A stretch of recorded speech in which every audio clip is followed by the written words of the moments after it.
Hello, I'm Tony Perkins, President of the Family Research Council here in Washington, D.C. You may be asking yourself, how will same-sex marriage affect my family? Well, based on the evidence, everything changes when same-sex marriage becomes legal. If it is legalized, then it must be taught as normal, acceptable, and moral behavior in every public school. Don't believe me? It's already happened in Massachusetts. That means public schools in every grade, even kindergarten, must teach your children to accept same-sex marriage. This really confuses children. David, appreciate you and Tanya inviting us to come into your home. I've been looking forward to sitting down and talking to you about this because I think this is such an important story, and I think parents need to know what's happening in our schools. The beginning of 2005, our son Jacob was going into kindergarten, and he came home with a diversity book bag.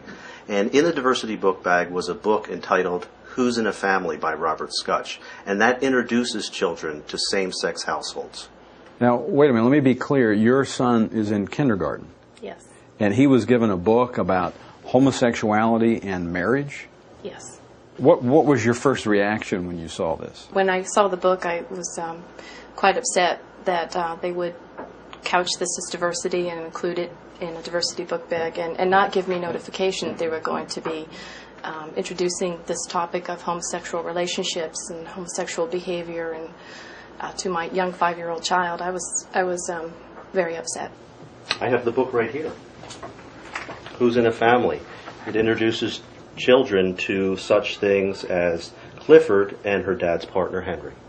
This is what they sent home with your 5-year-old? That's correct, Tony. After the diversity book bag came home, we realized that the intention of the administrators and teachers was to affirm these relationships and gay marriage in the minds of children. When we went into the school, what we requested is parental notification when these issues are brought up by adults within the school, and the option to opt our child out of this type of indoctrination.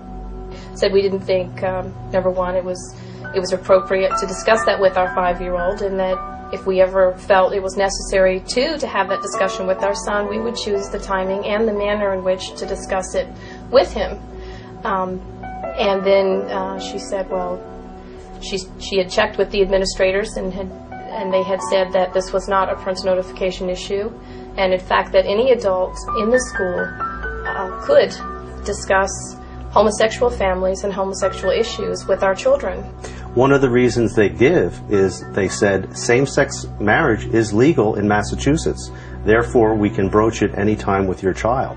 And when they are putting forward that it's equal, they're putting forward that it's a morally equal alternative and affirming it in the minds of children. Now, these are young, impressionable children, and they know very well that there are many parents that do not hold these beliefs. But irrespective of that, in an intolerant manner and in an aggressive manner, they are putting forward that we as parents do not even have the right to know what they're saying to our children. So when she would not acknowledge our parental rights in this area, we then went to our Judeo-Christian beliefs and our faith and said, well, you wish to affirm homosexuality to our son. You're presenting that which is sin as though it is not to our son, and we cannot allow that. And at that point she reiterated, this is not a parental notification issue. It is our sacred duty as parents to guide our child. What they did and what they were doing at the point where they won't allow parental notification or the option to opt out is they were taking the parental role for themselves. And they had no tolerance for the notion that parents have the right to be the primary directors of the child's upbringing and moral education.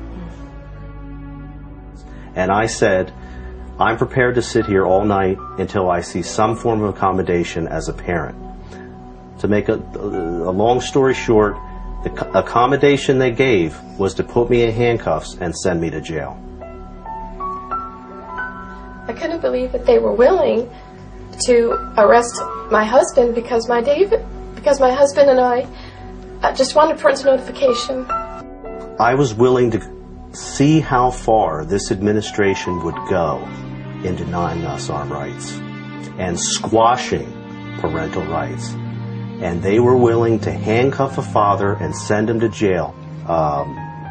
It was a 6x8 cell, filthy. But, you know, I felt I didn't have a choice at that point in order to fulfill my role and duty as a father.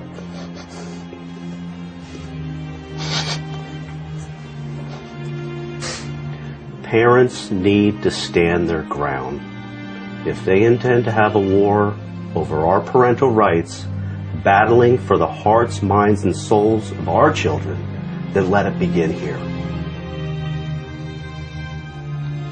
Do you see the implications of same-sex marriage being legalized in your state? It affects every family and every child, including yours.